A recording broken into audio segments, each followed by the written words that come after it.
Everyone, a very good evening to all of you. आप सभी प्यारे बच्चों का वार्म वेलकम करता हूं वाईटी एडिटोरियल क्लास में।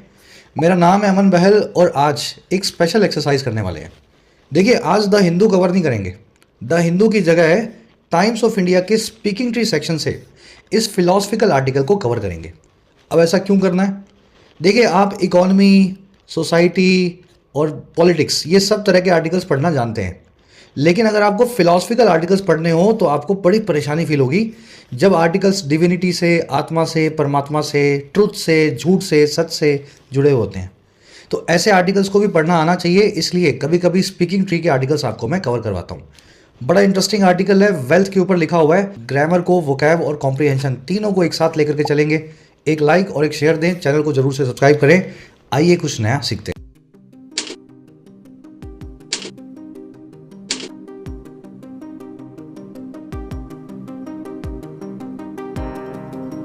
चलिए, पॉवर्टी ऑफ वेल्थ। देखिए, पॉवर्टी का मतलब होता है गरीबी। ये वर्ड बना है पुअर से। पुअर यानी गरीब, पॉवर्टी यानी गरीबी। वेल्थ का मतलब होता है धन, दौलत या संपत्ति। कह रहा है वेल्थ में भी, दौलत में भी पॉवर्टी हो सकती है। बहुत पैसा कमाने के बाद भी आप खुद ही अंदर से अपने आप को गरीब फील कर सकते हैं। पॉवर्टी बड़ा कॉमन सा वर्ड है, लेकिन पॉवर्टी के दो अच्छे सिनोनिम्स आपको बताता हूँ एडवांस लेवल के। ठीक है, पॉवर्टी तो सबको पता है। देखिए, अच्छा एक सिनोनिम है पॉवर्टी का, पेन्यूरी। पेन्यूरी ये आपको थोड़ा पता होगा। एक और है जो कम लोगों ने सुना होता है, इंडिजेंस। इंडिजेंस देख लो, इन वर्ड्स को बोल के देखो, लिख करके देखो। पॉवर्टी, पेन्यूरी और इंडिजेंस गरीबी के सिनोनिम्स हैं। चलिए आगे बढ़े, टाइटल पैराग्राफ को देखते हैं क्या कहना चाह रहा है। कह रहा है जी, most of us dream of striking it rich semicolon to never be in want. कह रहे हैं जी, जो मोस्ट ऑफ अस हैं यानी हम में से ज़्यादातर लोग हैं। मोस्ट का मतलब है ज़्यादातर, अस मतलब हम में से। कह रहे हैं वो ड्रीम करते हैं, सपना देखते हैं, और किस चीज़ का? ऑफ लगा के बता रहे हैं, स्ट्राइक इट रिच करने का। देखिए, स्ट्राइक इट रिच का मतलब होता है अमीर हो जाना। कोई आपकी बड़ी सी कोई प्रॉपर्टी, कोई विल, कोई वसीयत, कोई लॉटरी, है ना, इस तरीके से जब आपको पैसा मिले then you strike it rich. ये एक फ्रेज अंग्रेजी में। तो हम में से ज़्यादातर लोग अमीर होने का सपना देखते हैं। और सपना किस चीज़ का देखते हैं? कि हम नेवर, कभी भी ना हो इन वांट या नीड में, यानी हमें जो भी चाहिए वो सब हमारे पास हो, कभी किसी से कुछ ना मांगना पड़े। चलिए, मोस्ट ऑफ अस सब्जेक्ट है, ड्रीम इसकी वर्ब है, प्लूरल सब्जेक्ट इसलिए प्लूरल वर्ब। मोस्ट अपने आप में ना सिंगुलर है ना प्लूरल है। मोस्ट जो है ना, वो अपने बाद में रखे हुए नाउन के हिसाब से बिहेव करता है। मोस्ट के बाद में अगर अनकाउंटेबल नाउन हो तो मोस्ट सिंगुलर हो जाएगा, अगर काउंटेबल नाउन हो, प्लूरल नाउन हो, तो मोस्ट प्लूरल हो जाएगा। तो अस मतलब प्लूरल ना, अस मतलब हम लोग, इसलिए मोस्ट की वर्ब है प्लूरल। ड्रीम के बाद में ऑफ लगा के बताएं जिस भी चीज़ का आप सपना देखते हैं। आई dream of passing this exam, मैं सपना देखता हूँ उस एग्जाम को पास करने का। चलिए जल्दी से आगे बढ़ें। अब मैं आपको दिखाता हूँ इस आर्टिकल की वोकैबुलरी। ये जो आप भारी भरकम वर्ड शुरू में देख रहे हो, एक साथ आपको दिखा देता है। मेरी सभी क्लासेस के नोट्स, पीडीएफ्स, नोटिफिकेशंस आपको मिल जाते हैं इस टेलीग्राम ग्रुप में। टेलीग्राम में सर्च करें @अमन सर YT, आपको ग्रुप मिल जाएगा, या फिर इस वीडियो के फर्स्ट कमेंट में टेलीग्राम का लिंक भी दिया गया है। साथ ही YT your English tutor app को भी जरूर से डाउनलोड करें, फर्स्ट कमेंट में ऐप का लिंक दिया गया है। एप्लीकेशन पे आपको मिलेंगे पेड कोर्सेज, प्रीमियम कोर्सेज, लेकिन नाम भर के प्रीमियम है। स्ट्रक्चर्ड वे के अंदर बहुत अफोर्डेबल फीस में आप अपने एग्जाम्स की प्रिपरेशन कर सकते हैं। जैसे राइटिंग कोर्स है हमारा फ्लैगशिप कोर्स, जिसमें किसी भी एग्जाम के लिए इंग्लिश में राइट करना सिखाया जाता है लगभग 50 से 60 घंटों में। इस कोर्स का आप बेनिफिट ले सकते हैं। शिवरात्रि के मौके पे 25% एक्स्ट्रा वैलिडिटी चल रही है, 1 साल की जगह 1.25 साल की वैलिडिटी है। Use the coupon CVM25। साथ ही आपको मिलेगा यूपीएससी का माइग्रेशन कोर्स, जिसमें यूपीएससी के सभी एस्पेक्ट्स कवर्ड हैं। आपको यूपीएससी और सिविल सेवाओं के हिसाब से लिखना सिखाया जाता है इस कोर्स में। You can take benefit of the mission civil services course as well. Again, इस कूपन को लगा करके 25% एक्स्ट्रा वैलिडिटी है, आप जरूर से इस कोर्स का फायदा उठाएं। बैंकिंग एसएससी के कोर्सेज भी अवेलेबल हैं, जिसमें सभी एग्जाम्स बैंकिंग और एसएससी के सारे वैरायटी ऑफ क्वेश्चंस आपको सॉल्व करना सिखाया जाता है। ये दोनों प्रैक्टिस कोर्सेज हैं, you can take benefit of these courses as well. कोई भी क्वेरी हो, ये नंबर है टीम का, आप व्हाट्सएप पे बात कर सकते हैं टीम से। ऐप का लिंक आपको मिल जाएगा in the first comment. Alright, vocab sheet अपनी एक सेकेंड ना। चलिए शुरू करेंगे विंडफॉल से। थोड़ा जूम इन कर देता हूं इसको मैं। देखिए, विंड मतलब हवा, फॉल का मतलब है गिरना। अचानक से हवा में कुछ उड़ता हुआ आए आपके पास और आपके कदमों में आके गिर जाए। जनरली धन दौलत की बात होती है। ऐसे ही दौलत, ऐसा पैसा जो आपको पता नहीं है कैसे आया, हवा में उड़ते हुआ आपके पास कुछ ना कुछ आ गया। समझ गए ना, लॉटरी कभी जीत गई, किसी की वसीयत आपको मिल गई, इसको जैकपॉट और बोनांजा भी बोलते हैं। इसके लिए एक और अच्छा फ्रेड अंग्रेजी में गॉड सेंट, जो भगवान ने आपके लिए भेजा हो, गॉड सेंट, है ना, ऊपर से मिला हुआ तोहफा। शी हैड अ विंडफॉल या jackpot of $1 million after the death of her uncle. उसको एक अचानक से मुनाफा मिला या विंडफॉल मिला $1 million का अपने अंकल की मौत के बाद। ये सारे अच्छे वर्ड्स हैं। गॉड सेंट मैंने आज के क्विज में आपसे पूछा है, पेनीज फ्रॉम हेवन भी बोलते हैं इसको। जैकपॉट नाम का वर्ड आप आर्टिकल में देखेंगे। चलिए नेक्स्ट वर्ड है रेजर्वॉयर। रेजर्वॉयर होती है बड़ी सी टंकी, स्टोरेज, गोदाम, जहां पे चीज़ों को रखा जा सके इकट्ठा करके। India smaller cities are a reservoir of untapped talent and potential. Bharat के छोटे शहर एक गोदाम है, रेजर्वॉयर हैं अनटैप टैलेंट और पोटेंशियल का, ऐसे टैलेंट और संभावनाओं का जिसको हमने टैप नहीं किया, जिसका हमने अभी तक फायदा नहीं उठाया है। रेजर्वॉयर को स्टॉक पाइल भी बोलते हैं। यहाँ पे स्टॉक को आप पाइल करके, यानी एक के ऊपर एक के ऊपर एक रख के ढेरी बना के रखेंगे। पाइल का मतलब होता है ढेरी। तो स्टॉक पाइल, रिपोजिटरी, रेपर्ट्री, है ना, पूल, सभी इसके सिनोनिम्स हैं। You will see the word reservoir and stock pile in the article today. चलिए थोड़े अच्छे वर्ड्स हैं, अच्छे लेवल के वर्ड्स हैं। अगला वर्ड है रेप्लेनिश। देखिए रेप्लेनिश का मतलब होता है, चलो मैं आपको उसको एग्जांपल समझाता हूँ। आपके पास 100 रुपये है बैंक में, आपने खर्चा किया 60 रुपये का, 40 बचे, फिर आपने 60 रुपये कहीं से ला करके फिर से बैंक में डाल दिए ताकि 100 रुपये का बैलेंस बना रहे। तो ये जो बार बार आप डालते हो किसी चीज़ को ताकि उसका बैलेंस बना रहे, रिफिल करते हो, इसी को अंग्रेजी में बोलते हैं रेप्लेनिश करना। A good night sleep will replenish your energy levels. एक अच्छी रात की नींद फिर से भरपाई कर देगी आपके एनर्जी के लेवल्स को। रिस्टॉक करना, रिफ्रेश करना, सभी इसके सिनोनिम्स हैं। You will see this amazing word replenish in today's article. चलिए अगला वर्ड है एम्ब्रेस। ब्रेस का मतलब होता है गले लगाना या किसी के मिलन, किसी के साथ गले लगते हैं ना तो ब्रेस किया होता है आपने उसको। एम्ब्रेस का मतलब हुआ किसी को, समझ गए ना, गले लगाना, अडॉप्ट करना, अपना लेना। किसी ख्याल को आपने गले लगा लिया तो उस ख्याल पे आप चलने लगे हो उस आइडिया पे, तब भी आपने उसको एम्ब्रेस किया। किसी दोस्त को आपने गले लगा लिया तब भी आपने उसको एम्ब्रेस किया।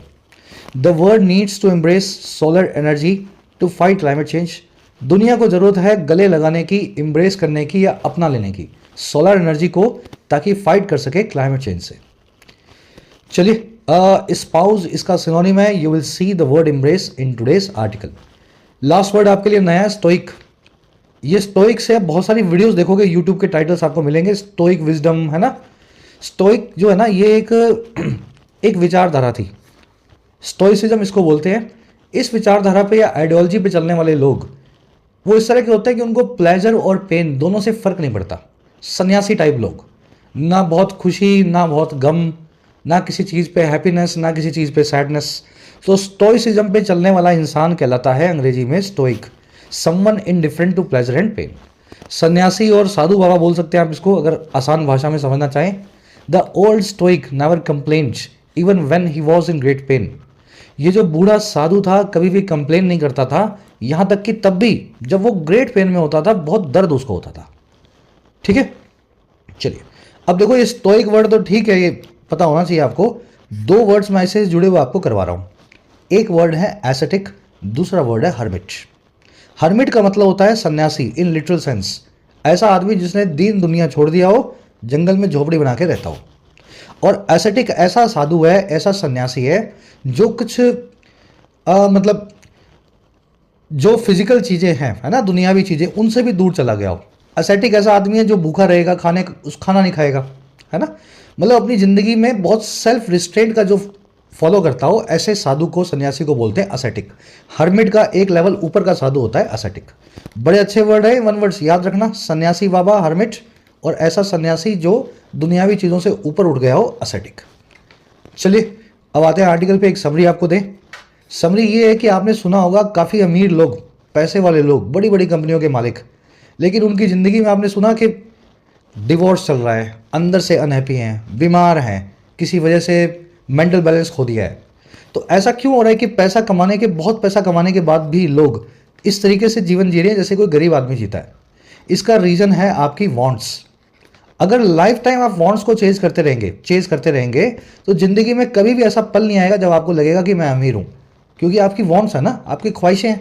तो ख्वाहिशें होनी चाहिए लेकिन कंट्रोल्ड मैनर में हो, तभी आप अमीर हो सकते हैं। इसका वेल्थ से बहुत कम लेना देना है। बड़ा अच्छा आर्टिकल है आज का, फिलोसफिकल टोन है। चलिए इसको शुरू करते हैं। कह रहा है जी मोस्ट ऑफ अस, चलो शुरू करने से पहले एक बार आप खुद से इसको रीडिंग दें। पूरा कहानी है ये, मूवी की स्टोरी की तरह है पूरा आर्टिकल। एक बार रीडिंग दे दो, पढ़ के निकालो इसका मीनिंग, फिर मैं आपको पढ़ाता हूं।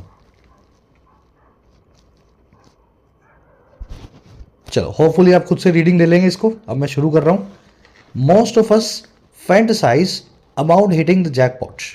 हम में से ज़्यादातर लोग जो हैं, यानी मोस्ट ऑफ अस है, फैंटसाइज करते हैं या फैंटेसी रखते हैं। फैंटेसी करना यानी सोचना, दिमाग में ख्याली पुलाव बनाना, ऐसा हो जाए वैसा हो जाए। तो हम करते हैं फैंटसाइज। और किस बारे में? कि हम जैकपॉट हिट कर दें, कहीं से बहुत सारा धन दौलत हमें मिल जाए। अब ये क्या चीज़ है जैकपॉट हिट करना?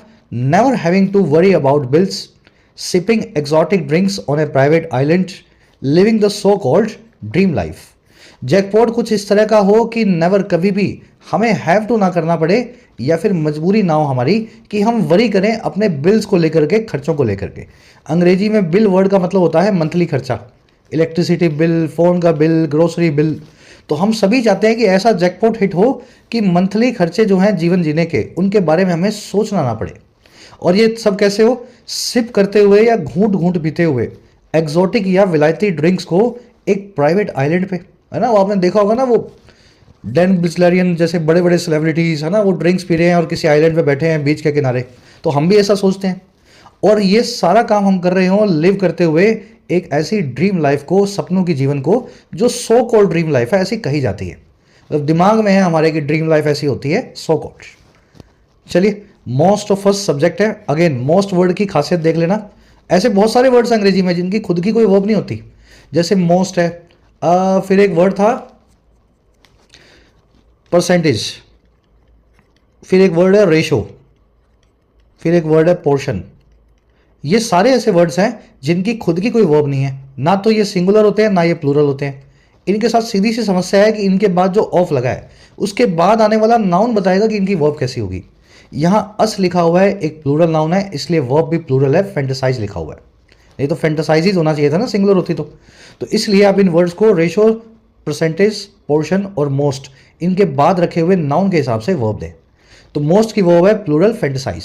फैंटेसाइज अबाउट करना, ड्रीम ऑफ करना, किसी चीज़ के बारे में सपने देखना। हिट करना जैकपॉट को, यानी आप समझ गए होंगे, गॉड सेंड आपको मिल जाए, छप्पर फाड़ के कहीं से पैसा मिल जाए। एक्सॉटिक ड्रिंक्स वो ड्रिंक्स हैं जो विलायती हैं, है ना, देसी नहीं है एकदम, कुछ मॉकटेल कॉकटेल कुछ पी रहे हैं आप। चलिए आगे कह रहे हैं जी, but what if we told you that wealth and riches are the same thing. कह रहे लेकिन वट, ऐसा हो, वट इफ। चलिए वट इफ का मीनिंग क्या होता है? अगर ऐसा हो, ठीक है, अगर ऐसा हो या फिर क्या हो।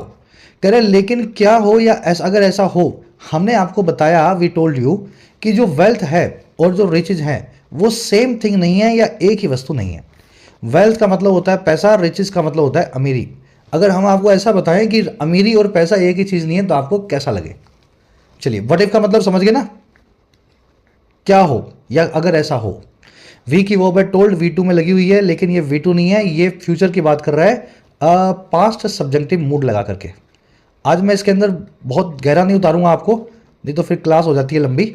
जिन बच्चों ने कंडीशनल किए हुए हैं, सेकंड कंडीशनल में जो आप V2 लगाते हैं, ये वही V2 है।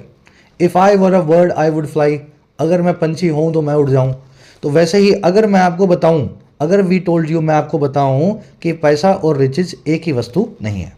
चलिए फिर क्या हो? कह रहे जी, ancient philosophical traditions have been trying to drive this point home for centuries. कह रहे जो पुराने फिलोसफिकल ट्रेडिशंस हैं, जैसे सनातन धर्म है, और भी आपको दुनिया भर के रिलीजन्स मिलेंगे, कह रहे वो ट्राई करते आ रहे हैं, बताते आ रहे हैं प्रेजेंट परफेक्ट कंटिन्यूस टेंस में, हैव बीन ट्राइंग। और क्या? इसी बात को समझाने को, ड्राइव दिस पॉइंट होम करने को। ड्राइव द पॉइंट होम करना, किसी पॉइंट को अच्छे से समझाना सामने वाले को, एक ईडियम है। और कब से समझा रहे हैं? फोर लगा के बता रहा है, सेंचुरीज से समझा रहे हैं, सैकड़ों सालों से। कह रहा है yet here we are still measuring success by bank accounts. कह रहे हैं फिर भी येट, हमें देखो, here we are. Here we are भी एक फ्रेज अंग्रेजी में, इसका मतलब होता है हमें देखो। मेजर करते हुए सक्सेस को या नापते हुए अपनी कामयाबी को बैंक बैलेंस के जरिए। चलिए सेंटेंस बड़ा अच्छा सेंटेंस बना हुआ है ये। सब्जेक्ट जो आप देख रहे हो ना, उसको आपने प्रेजेंट परफेक्ट कंटिन्यूस टेंस दिया है। क्यों? क्योंकि ये जो सारे ट्रेडिशंस हैं, पुराने धर्म है, ट्रेडिशंस मतलब परंपराएं, ये आज नहीं बता रही हमें, ये बताती आ रही हैं, ये कोशिश कर रही है, ट्राई कर रही है बहुत सेंचुरीज से। तो फॉर के साथ में एक टाइम पीरियड दिया गया था, एक ऐसा एक्शन दिया गया जो पास्ट में भी जारी है, प्रेजेंट में भी चल रहा है, इसलिए पीपीसी का इस्तेमाल किया गया। मुझे पता है कॉन्सेप्ट आपको आता है, मैं आपका सिर्फ ध्यान खींच रहा हूँ कि फॉर लगने की वजह से ये कॉन्सेप्ट लगा है। ड्राइव द पॉइंट होम, इस ईडियम को मैं आपको भी डिटेल में सिखाऊंगा, और इसकी जैसी और भी बहुत सारी ईडियम्स है एक साथ। हेयर वी की वर्ब है आर, हेयर वी आर का मतलब हमें देखो। मेजरिंग यहाँ पे प्रेजेंट पार्टिसिपल साइमल्टेनियस एक्शन है, हमें देखो मेजर करते हुए अपनी सक्सेस को बैंक अकाउंट से। चलिए आगे बढ़े। थोड़ा और लगता है मुझे पता है इस तरह के आर्टिकल्स पढ़ने में, लेकिन मजा लिया करो इनका। अब ये ड्राइव द पॉइंट होम क्या होता है भैया? देखिए अंग्रेजी में 10-12 इडियम्स है जिनका एक ही मीनिंग है, सारों को एक साथ दिमाग में रख लो, एक ही जगह पे याद रहेगी। ड्राइव द पॉइंट होम या मैसेज होम। देखिए होम जो है ना, होम वो है आपका मस्तिष्क या माइंड, या यूँ कह दे ब्रेन। ऐसा क्यों? जो बात मैं आपको समझाना चाह रहा हूँ वो आपके दिमाग में तो घुसाना चाह रहा हूँ। हिंदी में बोलते हैं ना, ये बात को कान खोल के सुन लो या दिमाग में बैठा लो। तो वो बात का घर कहाँ है? आपका दिमाग या आपके कान। वहाँ से इन सारी इडियम्स को बनाया गया। तो अगर ड्राइव कर रहे हैं किसी पॉइंट को होम तक, या किसी बात को उसके घर तक, यानी आप उस बात को सामने वाले के दिमाग में घुसा रहे हैं। तो इस ईडियम का मीनिंग ऐसा ही है, to make sure an idea is fully understood. अब इसी से आपने होम से या दिमाग से या सर से एक और ईडियम बना दी, hit the nail on the head. वो बात आपके सर में, दिमाग में एक नेल या कील की तरह ठोकी जा रही है। स्टेट कर रहे हो किसी चीज को एग्जैक्टली और एफिशिएंटली, सीधे आपके दिमाग में कोई चीज को कोई आदमी घुसा रहा है ना, कोई बात आपको बता रहा है, समझा रहा है। That person is hitting the nail on your head. चलिए, हैमर समथिंग इन। भाई नेल को हिट करोगे तो हैमर से करोगे, यानी हथौड़े से करोगे। वही बात है सारी, दिमाग में घुसा है सब कुछ। हैमर समथिंग इन करना, किसी बात को, पॉइंट को हथौड़ा लेके दूसरे वाले के सर में घुसाना। लेकिन हैमर एक बार नहीं चलता है, जब नेल आप ठोकते हो हैमर से कील को तो बार बार ठोकना पड़ता है। तो इसमें जो मीनिंग निकलेगा वो निकलेगा किसी पॉइंट को बार बार रिपीट करना ताकि सामने वाला समझ सके। Hammer something in. चलिए, beat it into someone's head, मेरे ख्याल से ये अपने आप ही समझ गए होंगे आप। मार मार के किसी चीज को किसी के सर में घुसाना, किसी पॉइंट को स्ट्रेस करना जब तक वो समझ में ना आ जाए सामने वाले को। अगला है जी प्रेस द पॉइंट। बड़ा आसान है ये, पॉइंट को आप प्रेस कर रहे हो, जोर देके किसी बात पे, पॉइंट पे सबको समझा रहे हो, इंसिस्ट कर रहे हो एक आर्ग्यूमेंट पे और एक्सप्लेनेशन पे। अब ये थोड़ी सी अलग है बाकी की 4-5। Put one's foot down. देखिए जब आप अपना पांव जमीन पे पटकते हो, फुट डाउन करते हो, तो अक्सर आप किसी जिद में आके करते हो। तो जिद में आकर के किसी बात को लेकर के, पॉइंट को लेकर के जब आप जिद्दी होते हैं तब आप पुट योर फुट डाउन कर देते हैं। मैं तो पिकनिक पे जाऊंगा, मुझे तो ये काम करना ही है, कल तो मैं ऑफिस नहीं आऊंगा, तो आप पुट योर फुट डाउन कर रहे हैं। ठीक है, ईडियम ऐसे याद रखेंगे आप। मेक समथिंग क्रिस्टल क्लियर, मेरे ख्याल से ये समझाने की जरूरत नहीं है, सब बच्चों को पता है किसी बात को क्रिस्टल क्लियर करना या आसान शब्दों में समझाना, जैसे कि मैं कोशिश कर रहा हूं समझाने की। ले it on the line, spell it out और सेट द रिकॉर्ड स्ट्रेट। इन तीनों ईडियम्स का मतलब है किसी बात को बिना चुपड़े, उसके ऊपर समझ गए ना, किसी कोटिंग के, किसी चिकनी चुपड़ी बातों के सीधी जो है भाषा में दूसरे वाले के सामने रखना। टू स्पीक डायरेक्टली और एंड मेक समथिंग क्लियर समझ गए ना, क्लैरिफाई करना किसी मिस इन्फॉर्मेशन को, गलत चीज को गलत बताना, सही बात को सही बताना। इन तीनों इडियम्स का मतलब होता है साफ शब्दों में अपनी बात को सामने वाले के सामने रखना। Set the record straight, spell it out, ले इट ऑन द लाइन। एक बार इनको रिवीजन देना, ये 10-12 इडियम्स हैं, बड़ी एक दूसरे से कनेक्टेड है। मैंने जैसे सीखी है, अब मैंने कहीं से, जैसे मैंने during the years in idioms को सीखा है, मैं उसी तरीके से आपको समझाने की कोशिश कर रहा हूँ, है ना। चलो आ जाओ नेक्स्ट अपने पैराग्राफ पे। आराम से पॉज करो और एक बार इसको पढ़ के इसका मीनिंग निकालो। चलिए, कह रहा है जी classical philosophy suggest that the universe itself is wealth, a vast reservoir of resources. जो क्लासिकल फिलॉसफीज है ना, पुराने वाली फिलॉसफी जो हैं, वो ये सजेस्ट करती हैं कि यूनिवर्स जो है वो खुद ही वेल्थ है, वो अपने आप में ही दौलत है, जो एक बहुत बड़ा रिजर्वायर भी है या स्टोरेज भी है, गोदाम भी है रिसोर्सेज का, संसाधनों का। तो क्लासिकल फिलॉसफी का मतलब, ये फिलॉसफी यही बताती है कि दौलत आपको अपने आसपास हर जगह मिलेगी, हवा में मिलेगी, नेचर में मिलेगी। चलिए, फिलॉसफी की वर्ब है सजेस्ट, यूनिवर्स की वर्ब है इज। इटसेल्फ यानी खुद, यूनिवर्स के लिए लगाया गया है reflexive pronoun itself. Reservoir, stockpile, repertoire, समझ गए ना, बड़ा सा गोदाम या स्टोरेज जहां पे चीज़ों को इकट्ठा करके रखा जा सके।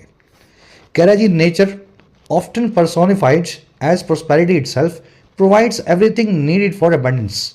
कह रहे जो नेचर है यानी कि प्रकृति है, जो अक्सर प्रोसोनिफाई की जाती है प्रोस्पेरिटी की तरह खुद। पर्सोनिफाई करना यानी किसी चीज़ को एक पर्सन की तरह दिखाना। जैसे हम हिंदुइज्म में सनातन के अंदर आपने देखा होगा फूल पत्तों पेड़ों को, इन चीज़ों को भी अपने एक देवता बना करके देखते हैं, पीपल देवता। तो आपने पीपल के पेड़ को पर्सोनिफाई कर दिया। तो कह रहे हैं जी पेगन फिलॉसफीज होती हैं सारी जिनमें नेचर को आप पर्सोनिफाई करते हैं। नेचर हमारी जो है जिसको हम एक पर्सन की तरह ट्रीट करते हैं, और पर्सन कैसा है, ये प्रोस्पेरिटी का पर्सन है। प्रोस्पेरिटी का मतलब है समृद्धि। कह रहे ये हमें प्रोवाइड करती है हर एक चीज़, एवरीथिंग जो नीडेड है, जरूरी है अबंडेंस के लिए या फिर अमीरी के लिए। अबंडेंस का मतलब होता है किसी चीज़ का बहुत बड़ी मात्रा में होना, आपके पास क्वांटिटी में होना। ये पैसा भी हो सकता है, हैप्पीनेस भी हो सकती है। जनरली अबंडेंस का मतलब होता है अमीरी। सेंटेंस समझ में आ गया? हमारे रिलीजन्स के अंदर नेचर को हम प्रोस्पेरिटी या समृद्धि मान करके एक इंसान की तरह ट्रीट करते हैं, पर्सोनिफाई करते हैं। नेचर की वर्ब है प्रोवाइड्स, पर्सोनिफाइड वर्ब की थर्ड फॉर्म एडजेक्टिव है, नेचर के लिए लगाया गया है। ये वही नेचर है जिसको आप पर्सन की तरह ट्रीट करते हैं, प्रोस्पेरिटी यानी समृद्धि। चलिए कह रहा है जी however wealth is not about stockpiling, it is about knowing how to use these resources wisely. कह रहे लेकिन हाउएवर जो वेल्थ है वो स्टॉक पाइलिंग के बारे में नहीं है। स्टॉक पाइल करना यानी जमाखोरी करना, चीज़ों को इकट्ठा करते जाना, पैसे को और भी जो भी चीज़ आप इकट्ठा करना चाहो। कह रहे जी वेल्थ जो है वो स्टॉक पाइल करने के बारे में नहीं है, ये इस बारे में है कि आपको पता हो कैसे यूज़ करना है जो आपने इकट्ठा किया हुआ है ये रिसोर्सेज को वाइज मैनर में, समझदारी के साथ। चलिए वेल्थ की वर्ब है इज, इट की वर्ब है इज। इट्स का मतलब होता है इट इज, इट वॉज या इट हैज़। तीनों में से कोई मीनिंग निकाल लो, इट इज, इट वॉज या इट हैज़। ठीक है ना? तो अपोस्ट्रोफी एस इट्स का ऐसे मीनिंग रखना। कह रहा जी those who leverage nature's gifts with diligence, creativity and intelligence find true wealth. कह रहा जी वो लोग, दोज जो लेवरेज करते हैं या फायदा उठाते हैं या यूज करते हैं, इस्तेमाल करते हैं। लेवरेज करना यानी किसी चीज को अपने हिसाब से यूज करना, और किसको, नेचर के गिफ्ट्स को, प्रकृति के तोहफों को डिलीजेंस के साथ में या केयर के साथ में, क्रिएटिविटी के साथ में और इंटेलिजेंस के साथ में, समझदारी के साथ में, वही लोग फाइंड करते हैं सच्ची दौलत को, ट्रू वेल्थ को।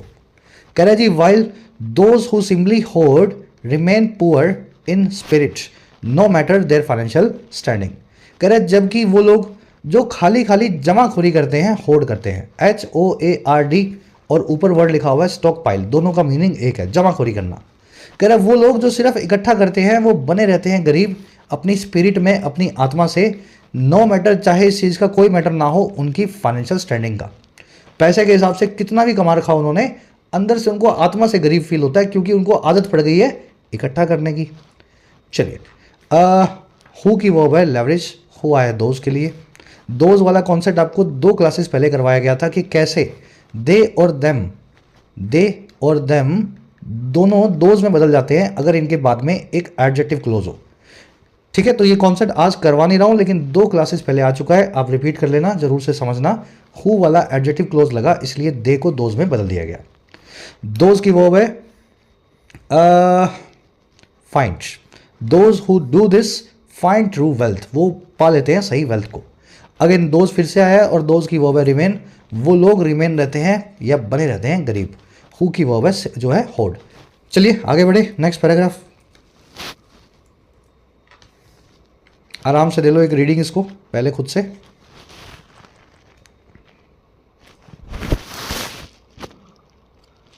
ऑलराइट, कह रहे हैं human beings however tend to be exceptional takers. कह रहे जो ह्यूमन बींग्स हैं यानी इंसान है, हालांकि टेंड टू करते हैं, इस आदत में वो लिप्त है। टेंड टू करना यानी किसी चीज़ की आपको आदत होना, हैबिट होना।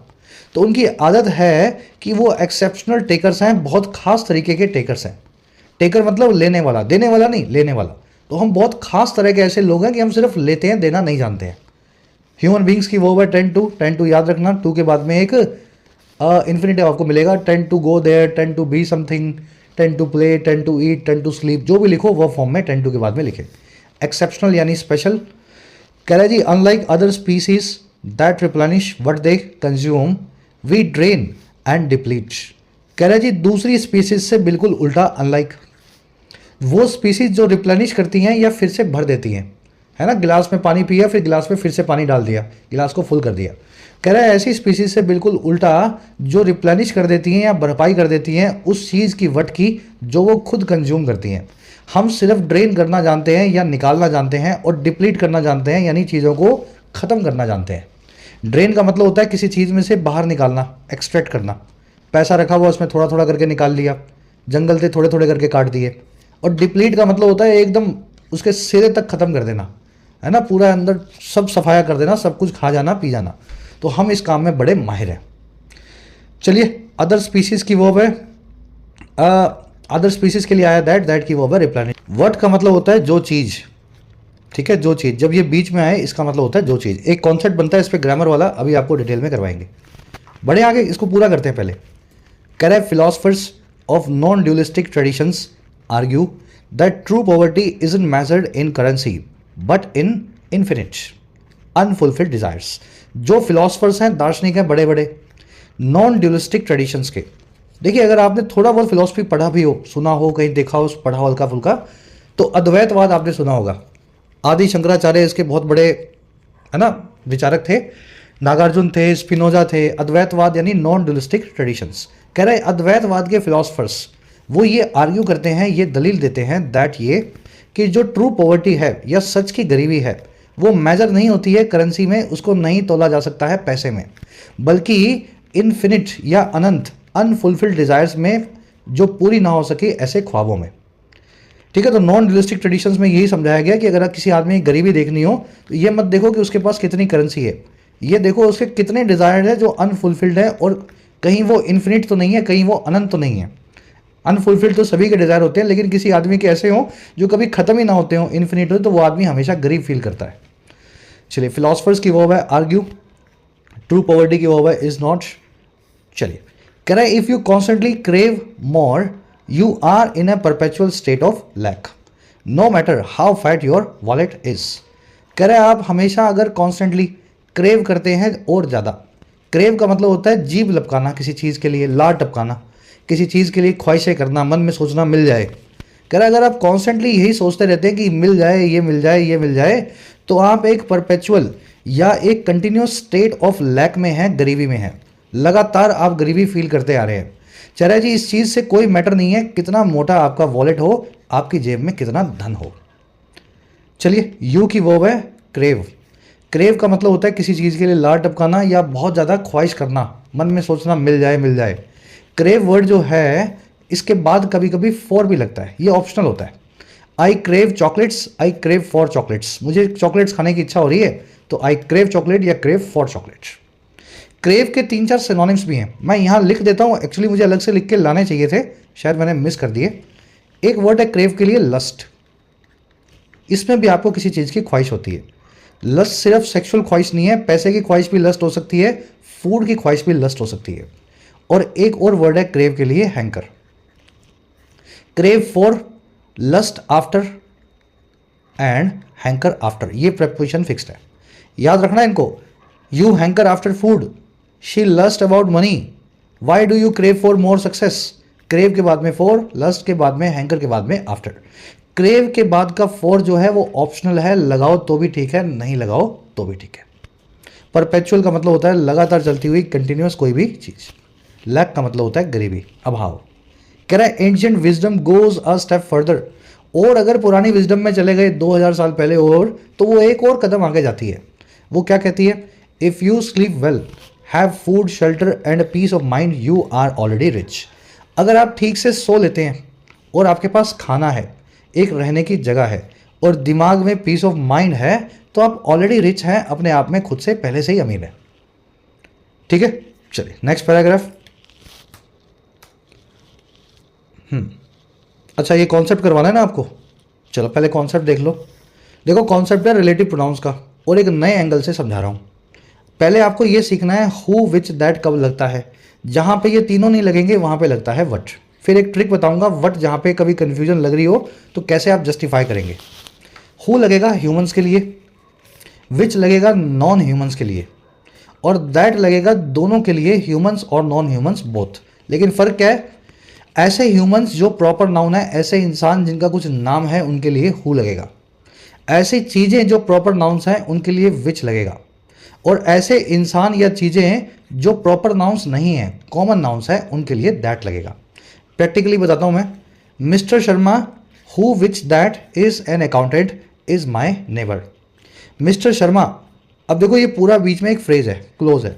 यहाँ पे हु विच दैट जो भी रिलेटिव प्रोनाउन आप लगाएं, एक वर्ब लगी हुई है, एक उस वर्ब के बाद में नाउन रखा हुआ है। मिस्टर शर्मा जो कि एक अकाउंटेंट है, मेरे नेबर हैं, मेरे पड़ोसी हैं। सेंटेंस इतना ही है, मिस्टर शर्मा मेरे पड़ोसी हैं। ये जो बीच में लिखा है इसका मतलब है जो कि एक अकाउंटेंट है। शर्मा साहब एक ह्यूमन है। ह्यूमंस के लिए या तो हु लगता है या दैट लगता है, लेकिन ह्यूमंस कौन सा, प्रॉपर नाउन्स हो, जो किसी इंसान का नाम हो। तो अगर नाम है तो फिर हु का इस्तेमाल करना है, शर्मा जी के लिए आपको हु लिखना पड़ेगा। ठीक है, चलो एक सेंटेंस और देखो। Mister Sharma who which that you met yesterday is my neighbour. Sharma साहब जिनसे आप कल मिले थे, who which that you met yesterday, वो मेरे पड़ोसी हैं। सेंटेंस वही है, शर्मा साहब के लिए हु लगना चाहिए, लेकिन आप ध्यान देना इस ऊपर वाले हु की एक वर्ब थी, नीचे वाले हु की कोई वर्ब नहीं है, क्योंकि यू की वर्ब मेट आ रही है। यहाँ पे एक अलग क्लोज लगा हुआ है, जिनसे आप मिले थे। जब भी आपको relative pronoun who objective case में मिले, उसकी कोई वर्ब ना हो, तो उस केस में क्या करते हैं, हु को हम हुम में या हुज में बदल देते हैं। बहुत अंदर नहीं घुस रहा हूं मैं। हुम का मतलब है जिनको, और हुज का मतलब है जिसका। तो जिनको वाला मीनिंग चाहिए, शर्मा साहब whom you met yesterday is my neighbour. ठीक है, चलो Mumbai who which that is the financial capital of India is in Maharashtra. Mumbai जो कि फाइनेंशियल कैपिटल है भारत की, वो महाराष्ट्र में है। अगेन यहाँ पे आपको मुंबई के लिए एक प्रोनाउन चाहिए, रिलेटिव प्रोनाउन। मुंबई एक नॉन ह्यूमन है, लेकिन एक प्रॉपर नाउन है, एक जगह का नाम है, तो मैं यहाँ पे विच का इस्तेमाल करूंगा। ठीक है, अगला सेंटेंस देखो। Mumbai who which that India considers it's financial capital is in Maharashtra. Mumbai जिसे भारत कंसीडर करता है अपनी फाइनेंशियल कैपिटल, वो महाराष्ट्र में है। अगेन मुंबई के लिए विच आएगा, लेकिन आप ध्यान देंगे तो आप पाएंगे कि इंडिया की वर्ब रखी हुई है, विच की कोई वर्ब नहीं है। तो विच को ऑब्जेक्टिव केस में विच ही लिखा जाता है, दैट को भी ऑब्जेक्टिव केस में दैट ही लिखा जाता है। ये सारा चक्कर हु के साथ है जब आप होम बनाते हैं। हु का होम हुज होता है ऑब्जेक्टिव केस में, लेकिन विच दैट में कोई झंझट नहीं है। चाहे इनकी खुद की वर्ब हो या ना हो, आपको विच को विच ही लिखना है। तो इस केस में, दोनों ही केस में आपको विच लिखना पड़ेगा। इतना समझ गए, चलो। The teacher who which that inspired me the most taught chemistry. वो टीचर जिसने मुझे इंस्पायर किया था सबसे ज़्यादा, उन्होंने मुझे केमिस्ट्री पढ़ाया था। क्या लगाऊं यहाँ पे, ह्यूमंस है टीचर, तो हु लगा दूं? नहीं, देखो टीचर का नाम नहीं दिया गया। नाम नहीं दिया गया तो आपको नॉन ह्यूमंस या ह्यूमंस जो कॉमन नाउन्स हैं उनके लिए दैट का इस्तेमाल कर देना चाहिए। The teacher that inspired me the most taught chemistry, तो ये होता है दैट का यूज जब प्रॉपर नाउन ना देकर के कॉमन नाउन दिए गए हों। The lessons who which that I value the most stem from my life experiences. वो लेसन्स जिनको मैं सबसे ज़्यादा वैल्यू करता हूं, वो निकल करके आए मेरे जिंदगी के अनुभवों से। लेसन्स एक नॉन ह्यूमन है, नॉन ह्यूमंस के लिए दैट लगता है। आपको मैंने जैसे बताया इस केस पे भी दैट का इस्तेमाल होगा। तो ये आपने सीख लिया हु विच दैट का यूज करना। प्रॉपर नाउन ह्यूमन तो हु, नॉन ह्यूमन तो विच, और कॉमन नाउन ह्यूमन या नॉन ह्यूमन जो भी हो दैट। एक एडिशनल पॉइंट नोट कर लेना, आजकल की मॉडर्न इंग्लिश में इस फ्रेज में टीचर के बाद जो आपने दैट लगाया था ना, इसकी जगह हु भी लगने लगा है। मॉडर्न इंग्लिश में ह्यूमंस के लिए चाहे वो प्रॉपर नाउन हो या कॉमन नाउन हो, हु का इस्तेमाल होने लगा है बड़ा फ्रीक्वेंटली। आपके एग्जाम्स में भी आजकल कुछ ऐसे क्वेश्चंस मैं देखता हूं जिसमें कॉमन नाउन्स के लिए हु लगा होता है। तो ये आप हमेशा दिमाग में रखना, आपका एग्जामिनर आपसे क्या पूछना चाह रहा है। हो सकता है उसने सेंटेंस के किसी और पार्ट में एरर डाल के रखी हो और आप हु और दैट के चक्कर के बीच में फंसे हो। ठीक है ना, चलो अब देखो वट का क्या इस्तेमाल है। देखो जी, वट का तब इस्तेमाल है जब आपको एंटीसीडेंट समझ ही ना आए कि वो है कहाँ, ह्यूमन है नॉन ह्यूमन है, तो बाद में पता लगेगा आपको। एंटीसीडेंट आपको दिख ही ना रहा हो। People enjoy who which that या वट मेक्स देम हैप्पी। लोग इंजॉय करते हैं जो उनको हैप्पी करे, जो चीज़ उनको खुश बनाए, खुश करे। क्या इंजॉय करते हैं वही लोग, जो चीज़ इंजॉय करते हैं वो तो लिखी नहीं हुई, तो ना हु आ सके, ना विच आ सके, ना दैट आ सके, यहां लगेगा वट।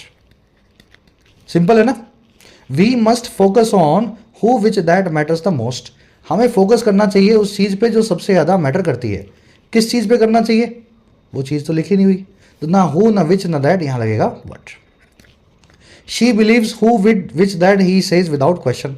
वो बिलीव कर लेती है, मान लेती है हर वो चीज़ को जो वो कहता है, और कैसे करती है, बिना क्वेश्चन के, बिना सवाल के। क्या बिलीव करती है ये तो लिखा ही नहीं हुआ, तो यहाँ पे लगेगा वट। इतना समझ गए। अब मैं आपको देता हूं ट्रिक। वट को आप थिंग दैट से चेंज कर सकते हैं। थिंग का मतलब क्या है, the thing that, something that, या एनीथिंग दैट। थिंग का मतलब क्या है, the thing that, something that, या anything that. People enjoy something that makes them happy, या anything that makes them happy. We must focus on something that matters the most, या anything that matters the most. She believes anything that he says without question, या something that he says without question.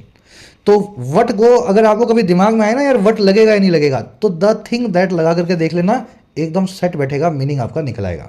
People enjoy the things that makes them happy, है ना, या the thing that makes them happy. चलिए concept को यहीं पूरा करते हैं। होपफुली समझ में आया होगा। 10 मिनट लगा के समझाया है इसीलिए, ताकि आसान भाषा में समझ सको। आ जाओ नेक्स्ट पैराग्राफ। एक रीडिंग ले लो आराम से। अब ये पैराग्राफ को अपने खत्म करेंगे, आर्टिकल को, उसके बाद।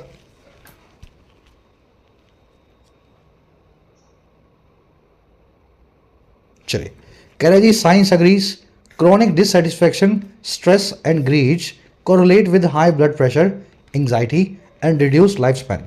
साइंस भी एग्री करता है इस बात पे बिल्कुल अच्छे से कि लंबे वक्त से चलने वाला जो डिससेटिस्फैक्शन है, या अपने अंदर की अशांति है, स्ट्रेस है यानी बोझ है, या फिर ग्रीड है, लालच है, ये कोरिलेट विद करती है, बिल्कुल रिश्ता बना के रखती है, कोरिलेट करती है हाई ब्लड प्रेशर से, एंजाइटी से, और कम होते हुई जिंदगी से, या लाइफ स्पैन से। साइंस भी कहता है हर वक्त अगर ख्वाहिशें देखोगे और अंदर से स्ट्रेसफुल रहोगे, तो आप जीवन में ब्लड प्रेशर और कम होती हुई लाइफ को एक्सपीरियंस करोगे। साइंस की वो है एग्रीज।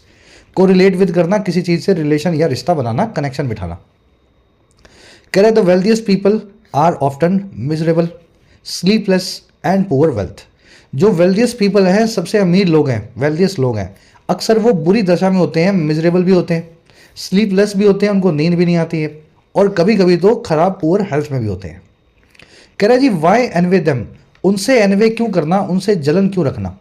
एनवे जो होता ना, ये एक ऐसी जलन है जो किसी दूसरे से होती है आपको, जब जब उसके पास कोई चीज़ हो, है ना, उसके पास कोई बढ़िया आप ऐसी चीज़ हो जो आप चाहते हो, उसको देख के आपको जब जलन हो, उसको एनवे बोलते हैं। कह रहे फिर इन अमीर लोगों से आपको एनवे क्यों करना है। कह रहे why hoard when the real wealth lies in giving. Hoard भी क्यों करना है, जमाखोरी भी क्यों करनी है, जब रियल वेल्थ जो है, सही की दौलत जो है, वो लाई करती है, छुपी हुई है देने में, सामने वाले को गिव करने में। सवाल पूछे हैं वाई से, क्वेश्चन मार्क लगा हुआ लास्ट में। होर्ड का मतलब होता है स्टॉक पाइल, चीज़ों को इकट्ठा करना। कह रहे जी, many philosophical traditions including those rooted in stoicism and Vedanta emphasize that generosity not accumulation defines richness। कह रहे बहुत सारे दार्शनिक विचारधाराएं जो हैं, फिलोसफिकल ट्रेडिशंस जो हैं, जिसमें वो वाली भी शामिल हैं, इंक्लूडिंग दोज जो रूटेड हैं, जो बेस्ड हैं, आधारित हैं, और किसमें, एक तो स्टोइसिज्म में, ये आपको मैंने अभी बता दिया, स्टोइक होना यानी प्लेजर और पेन, दुख और दर्द और खुशी को फील ना करना, सब चीज़ों के लिए एक बराबर रहना। और वेदांत आप समझते हैं, वेदांत कह रहा है ये सारी फिलॉसफी जो हैं वो यही इम्फसाइज करती हैं कि जो जनरोसिटी है या बड़प्पन है, जनरोसिटी मतलब बड़ा दिल, ना कि एक्यूमुलेशन, ना कि चीज़ों को इकट्ठा करना, बड़प्पन ही डिफाइन करता है आपकी अमीरी को। चलिए, मैनी फिलोसफिकल ट्रेडिशंस की वर्ब है, सब्जेक्ट है यहाँ पे, वर्ब है इसकी इम्फसाइज, इम्फसाइज करना, चीज़ों पे जोर देना। इन फिलोसफिकल ट्रेडिशंस में शामिल है वो वाली जो रूटेड है या बेस्ड है, ठीक है। दोज के बाद में वर्ब की थर्ड एडजेक्टिव लगा हुआ है, यहाँ पे देम का इस्तेमाल भी हो सकता था अगर ये V3 यहाँ पे ना लगी होती। एडजेक्टिव जैसे ही दे और देम के बाद आता है, वो दे देम को दोज में बदल देता है। चलिए बढ़े आगे। जनरोसिटी का मतलब देख लेना, बड़प्पन, बड़ा दिल, अनसेल्फिशनेस, दूसरों के लिए काम करना, जनरोसिटी। चलिए लास्ट 2-3 सेंटेंसेज है, फटाफट इनका रीडिंग ले लो एक। कह रहे so what's the real flex, तो रियल फ्लेक्स क्या है। फ्लेक्स का मतलब होता है स्वैग, स्वैग वर्ड समझते होंगे ना आप, कोई ऐसी चीज जो आपके पास हो और आप सबको दिखाएं, स्टाइल। तो कह रहे जी सबसे अच्छी चीज कौन सी है स्टाइल मारने के लिए आपके पास, पैसा तो नहीं है फिर। कह रहे वो चीज है smiling with ease, being mentally free, sharing freely, and embracing contentment. Smile करना आसानी से, ये सबसे बड़ा दिखावे की चीज़ है। अगर आपको दिखाना है ना तो ये दिखाओ कि आप कितना आसानी से हंस लेते हो, आप कितना मेंटली फ्री हो, आप कितना आसानी से चीज़ें शेयर करते हो लोगों के साथ, और कितने आसानी से आपने एम्ब्रेस कर लिया है, अपना लिया है जीवन में संतुष्टि या कंटेंटमेंट को। कंटेंटमेंट मतलब सेटिस्फैक्शन, कंटेंट यानी सेटिस्फाइड। तो ये रियल फ्लेक्स है, स्वैग अगर आपको पास है तो आप दिखाओ, है ना। कह रहा है जी, because at the end of the day a billionaire terrified of losing his fortune is poor than a content man with just enough. कह रहा है जी, क्योंकि at the end of the day या सब चीज़ों के बाद, at the end of the day या आफ्टर ऑल, इन दोनों का मतलब एक ही होता है।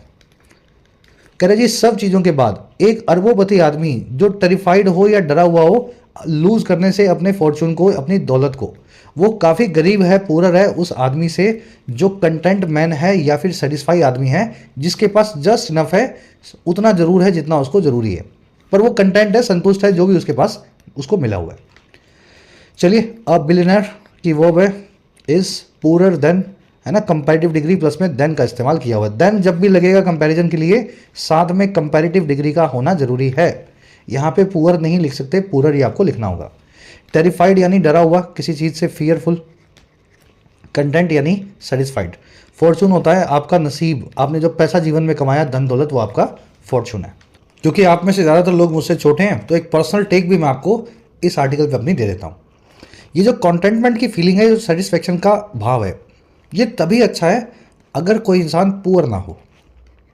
क्योंकि अगर आप गरीबी में हैं, बेसिक नेसेसिटीज़ पूरी नहीं होती हैं, और आप सोचें कि मैं कंटेंट हो जाता हूँ, साधु बन जाता हूँ, स्टोइक बन जाता हूँ, तो ये आज के ज़माने के हिसाब से हो सकता है आपको ठीक लगे, लेकिन आपका परिवार इसमें बहुत इंजॉय नहीं करेगा, है ना। तो ये कंटेंट होना, सेटिस्फाइड होना बहुत अच्छा है, लेकिन आपको पुअर नहीं होना है।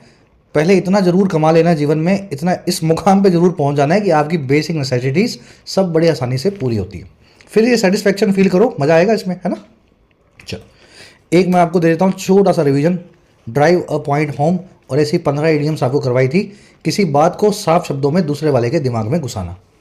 फैंटेसाइज करना, किसी चीज़ के बारे में फैंटेसी रखना, सोचना। रिजर्वोयर होता है बड़ा सा स्टोरेज। डिजिलेंस होता है हार्डवर्क विद केयर। रिप्लेनिश होता है किसी चीज़ में से कुछ कंज्यूम करना और फिर उसकी भरपाई करना। लेवरेज होती है चीज़ों को वाइजली यूज़ करना। होर्ड का मतलब होता है जमाखोरी करना।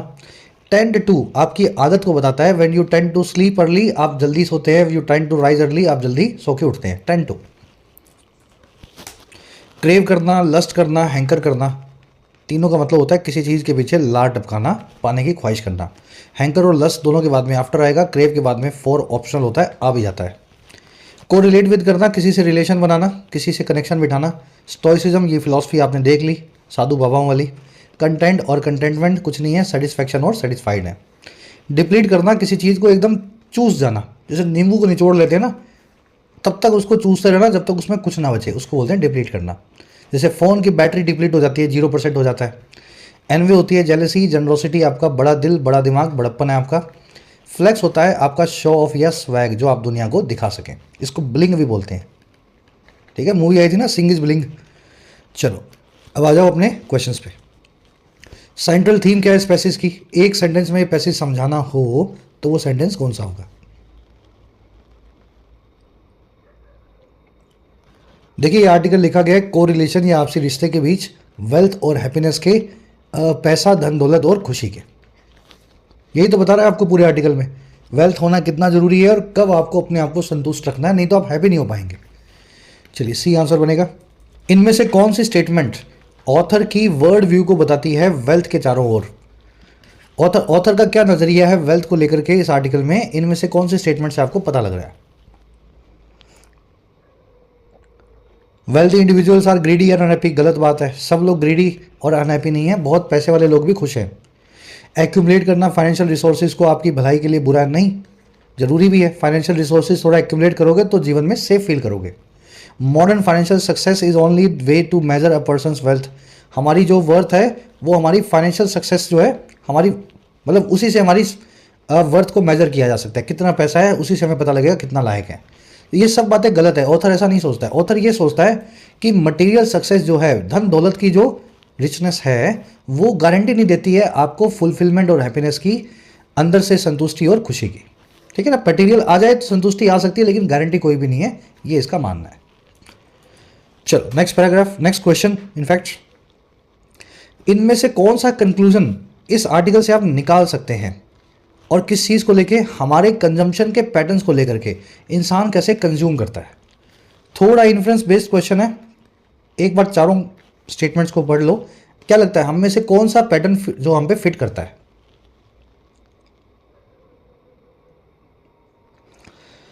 देखो अब हमारा कंजम्पशन पैटर्न जो है वो ये है कि अगर हम टेक करते रहे नेचर से बिना भरपाई किए तो इवेंचुअली हम एग्जॉस्ट कर देंगे, डिप्लीट कर देंगे सारे रिसोर्सेज को, संसाधनों को। यही हमारा कंजम्पशन पैटर्न है ना। तो ए जो है थर्ड में आपका आंसर बनेगा। चलिए बाकी क्वेश्चन खुद से सॉल्व करने हैं। Hit the nail on the head to lay it on the line. Repertory word का सिनोनिम पूछा है। एक स्ट्रिक्ट हर्मिट को क्या बोलते हैं, एसेटिक, गॉडसेंड या स्पाउस। डिलीजेंस वर्ड का आपसे मीनिंग पूछा है। लास्ट में 2 एरर्स मिलेगी, पहली आपको मिल सकती है इस वर्ड की वजह से और दूसरी आपको जरूर मिलेगी इस वर्ड के आसपास। सभी क्वेश्चंस के आंसर फर्स्ट कमेंट में जाके चेक करें। आउट ऑफ 10 कितने मार्क्स मिले जरूर से बताना।